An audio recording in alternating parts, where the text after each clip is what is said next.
Hey, welcome to Black Gumbo Southern Gardening. Today we're going to do a little bit of fruit tree winter maintenance.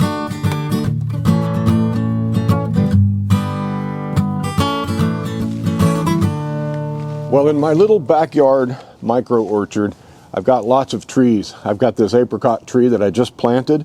I've got a plum tree and a peach tree. These stone fruits need some pruning, just a little bit, and we need to mulch and amend the soil. I'm going to show you how to do that.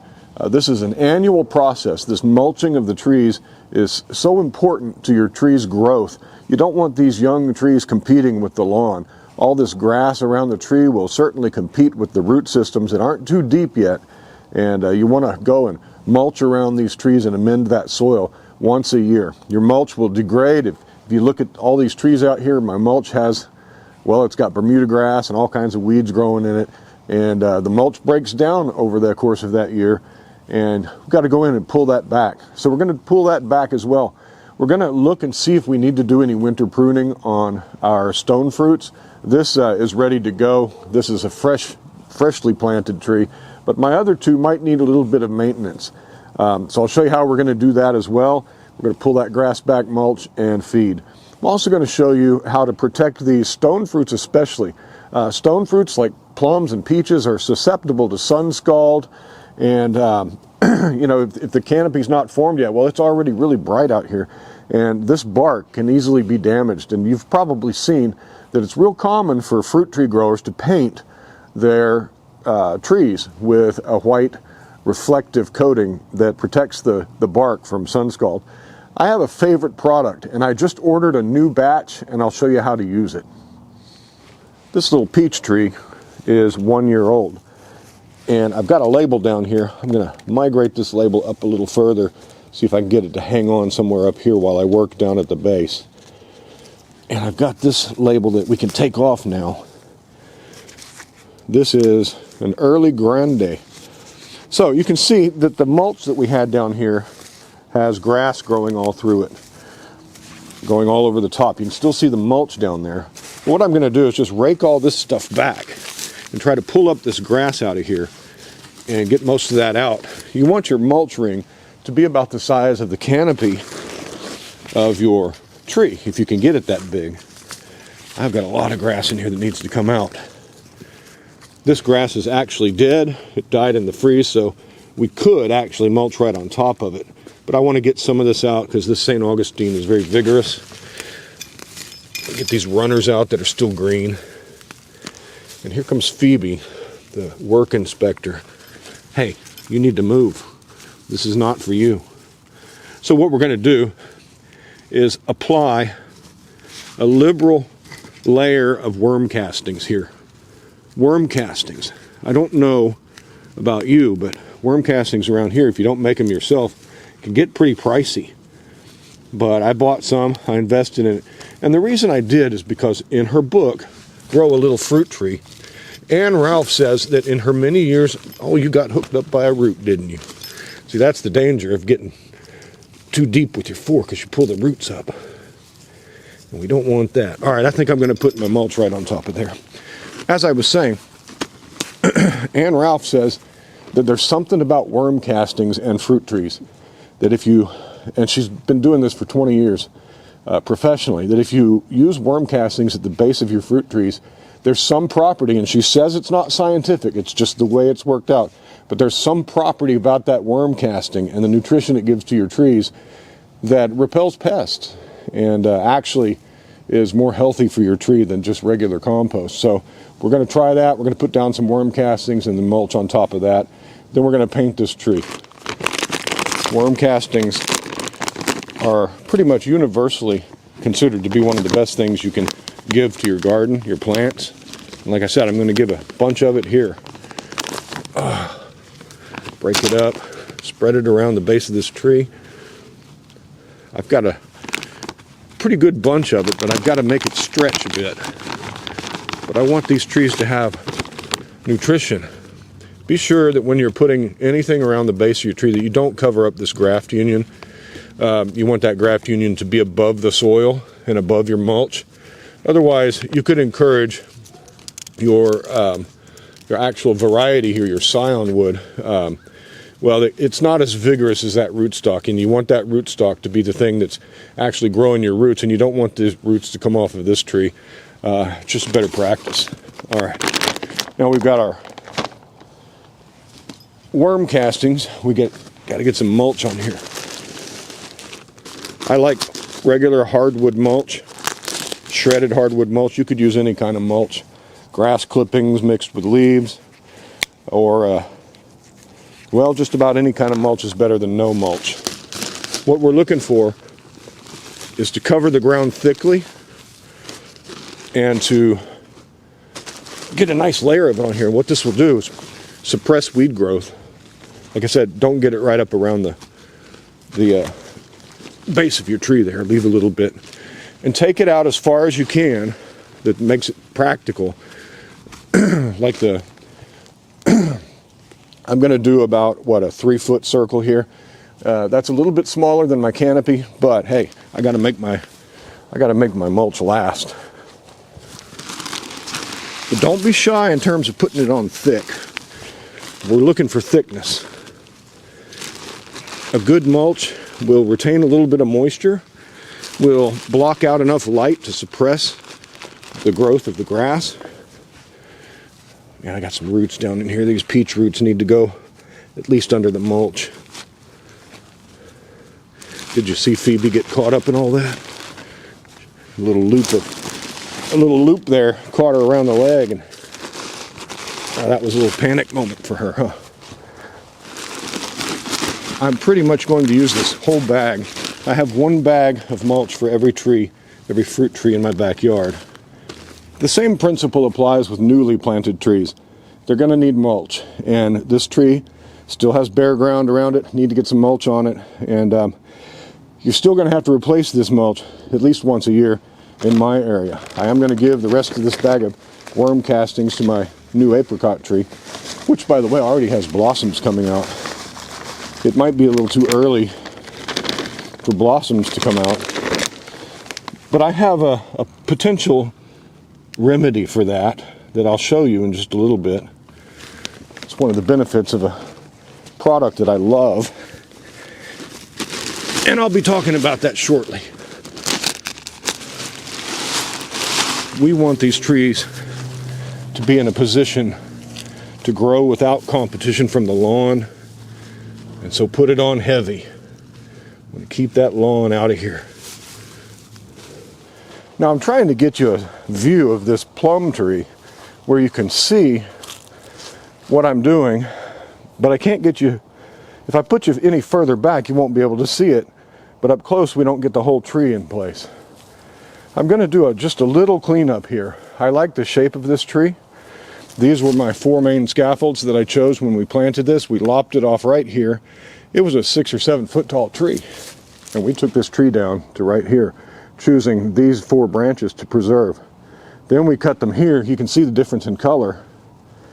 This difference in color is because I whitewashed everything we cut with IV Organics 3-in-1 whitewash. It's a product I'm going to talk about shortly, because we're going to use it today, put some more on. But you can see that this tree was colored, it was painted, and that was 2 years ago. This product, I love it, I absolutely adore it. But yeah, let's give it a little bit of cleanup. I can see I've got some buds trying to come out right here. I don't need anything in the center of this tree. We're trying to grow this one as a goblet shape. But right in here, I've got some branches that we just don't need. Always make your cuts near the crown, and then I'd like to feed the tree back to itself.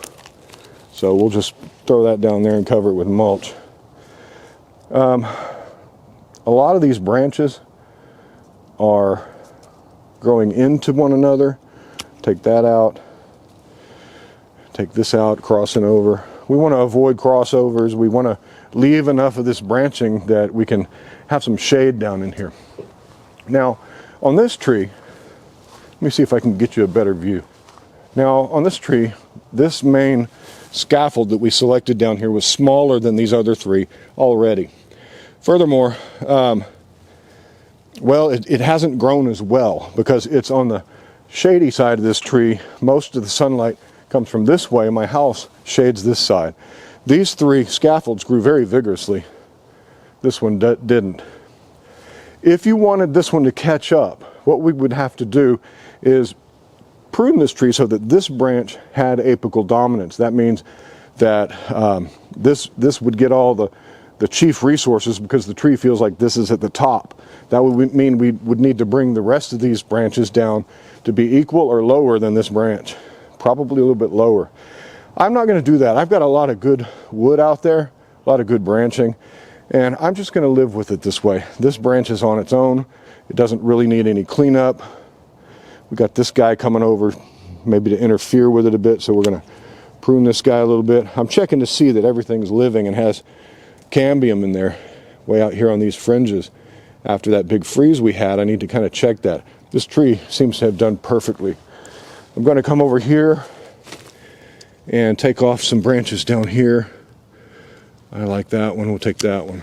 Again, always cut near the crown. That's the area of tissue around where a branch meets another branch, where these limbs sprout these branches. That's called the crown. I think we're going to leave this tree be and see how it does.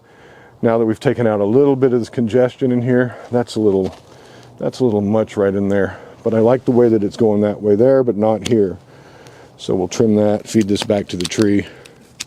Pruning in the winter when the tree is dormant like this, the tree doesn't know that it's been pruned. And when it wakes up in the summer, it's ready to go. But where you prune it, that typically encourages growth. And so you can encourage your tree to grow how you want it to go by pruning just above a bud that's pointing in the direction you want a branch to grow.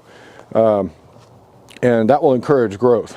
Summer pruning is when we're going to come in after the fruit has set, after we've harvested all our fruit, and we're going to top this. Summer pruning tends to stunt growth, and we don't want this tree any taller than I can reach fruit. So I'll show you how to do that in the summer.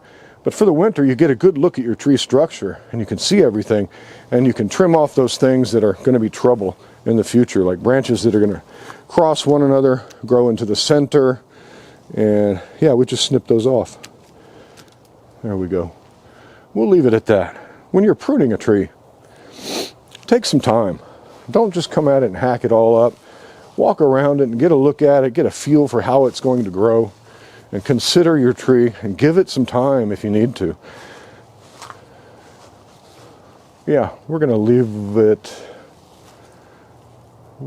it there. There. 2 years ago when I put that plum tree in, I wanted to find a whitewash, something that I could coat that trunk in that would protect it from sun scald. That's a real thing with stone fruits especially, but also with apple trees. And as I looked around, I found suggestions that you should just get some white latex paint, some water-based paint, and cut it 50-50 and just spray that stuff on or brush it on. But that didn't seem to sit well with me. That's not organic. It's basically coating your tree with a layer of plastic. And as time goes on and the tree grows, it's going to crack that paint. You're going to have paint chips flying all over the yard. I didn't want that. I know you can do that and you can work with that. I also wanted some sort of a covering, a coating to put on where I made my pruning cuts. And I've heard that you can use latex paint. You could use tar-based products that are specifically made for pruning. But I don't want tar. I don't want something that's not water permeable. I want something to protect that wound, but I also want things on my tree that are not going to be like a skin of plastic. So I did some research and I found Ivy Organics, and this 3-in-1 plant guard is what I chose to use. And I put it on that tree 2 years ago and I loved it. Now what makes this different is that it does more than just protect from sun scald. It protects from sunburn, insects, and rodents. The way it does that is that it is an organic product and it has essential oils in it. It's got castor oil, cinnamon oil, clove oil, garlic oil, peppermint, rosemary, spearmint oil, and it smells wonderful. But those oils serve as a repellent and keep certain insects and rodents away. But the other ingredients in here, iron oxide, just rust, limestone, mica, milk, silica, methyl, I don't know what that is, but it has diatomaceous earth in it too. So what that does, that diatomaceous earth on your tree is a barrier against boring insects. They don't like that stuff. So what you do is you take the powder and you mix it up with water and the essential oils, and you just brush it on. And the beauty of this is you can brush it on thick, you can mix it up thick like a paste, you can mix it up thin like a whitewash, and it's great stuff. I've used it, I love it, and here's what happened. A couple weeks ago I ordered some more because the can that I used 2 years ago, well, it doesn't store that well for 2 years unless you freeze it, and I didn't. I still got it mixed up again, but I ordered some more. I wanted some more of this product. And Charles Malky over at IV Organics noticed that I had ordered some more, and he sent me an email. He says, Scott, thanks for buying our product again, but hey, you should become an affiliate. I know that you like the product. I've seen you use it before, and your YouTube channel has you know, a good following. Why don't you become an affiliate?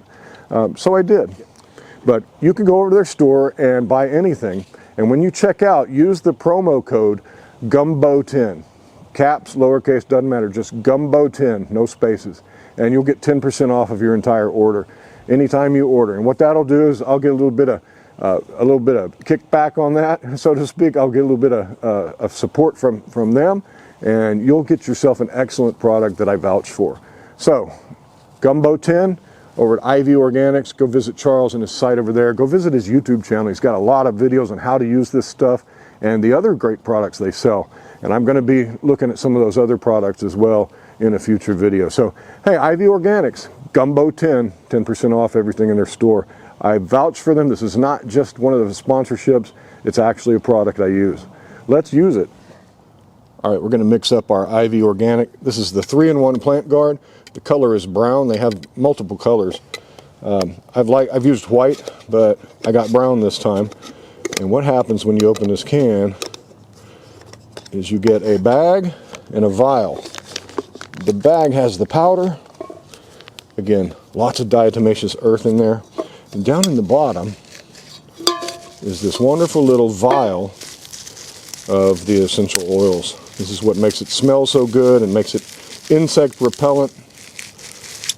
Now, Charles says if you're interested in adding a fungicide to this, you could get yourself some sort of a copper fungicide oil, or I don't think it's an oil. Get yourself some copper fungicide and you could mix a little bit of that in. What you do is you put this bag in the can. You can mix up as little as you need, or you can mix up a whole can. It really doesn't last for very long. You should use it all up as quickly as possible. And I'm going to use this whole can up in the next day or two. So I'm going to empty my can, or empty my bag into the can. Don't breathe this in. Diatomaceous earth and your lungs don't go well together. So make sure you're upwind of where the dust is flying, because you don't want this in your lungs. We're going to fill it up with with water. And I'm going to start stirring. I'm going to put those oils in there in a minute.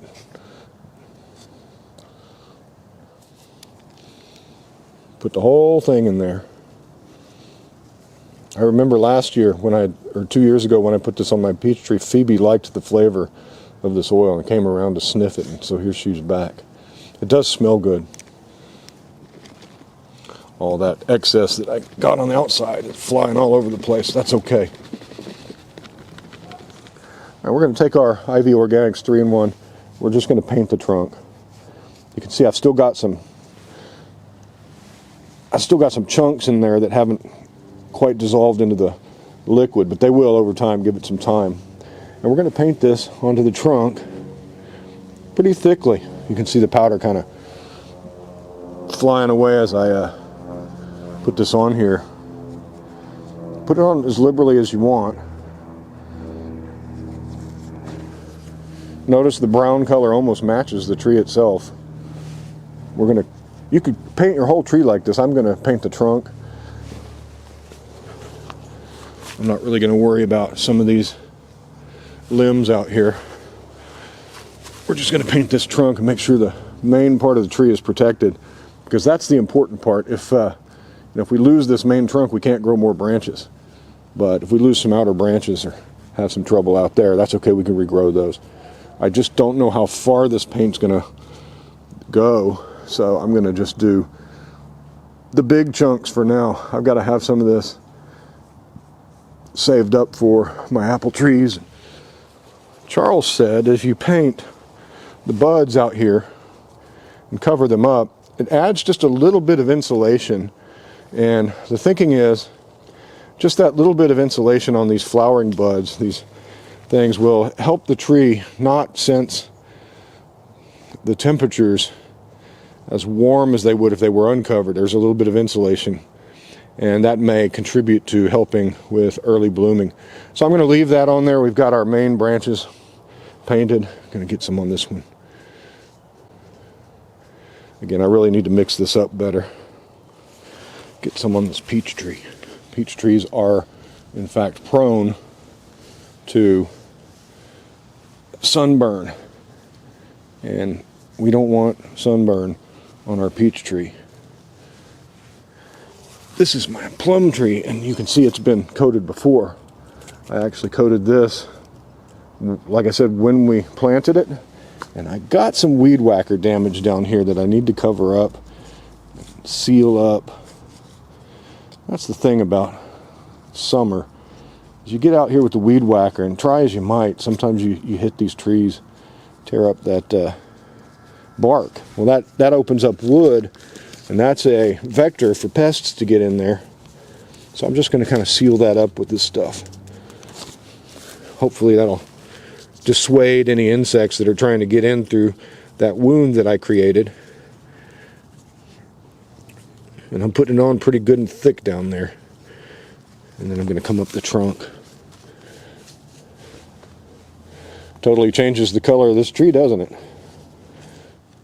Again, we're not just concerned with sunburn, but we're also concerned with covering up our pruning cuts with something that is going to deter pests. Here's another good thing about this stuff. It breathes. If you put latex paint on here, your plant can actually rot underneath that latex paint in areas that are compromised.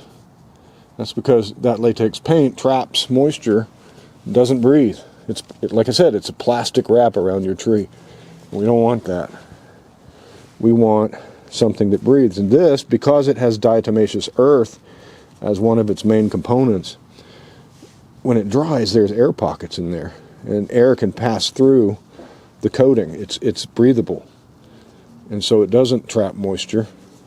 It allows your plant to breathe, and that's a positive. That's one of the benefits of using this stuff over a paint or a tar-based product. Now we have a well-protected and a good-smelling fruit tree, and we just need to, with this one, amend that soil, mulch, and do the same for all the other trees. But I just wanted to take a moment to show you this product I really like, and encourage you to give it a shot. And if you want to try it out, you'll be supporting our channel. Go over to ivorganics.com, shop their store. Any product you buy there, you can get 10% off by using my promo code Gumbo10, and that will be helping us as well. So, hey, there it is, fruit tree maintenance. It's a job of work, but it's got to be done.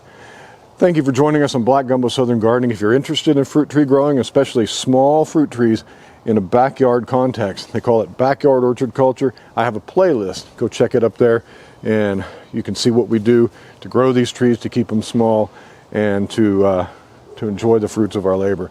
Long-term process, but it's worth it. You know, the best time to plant a fruit tree was 5 years ago.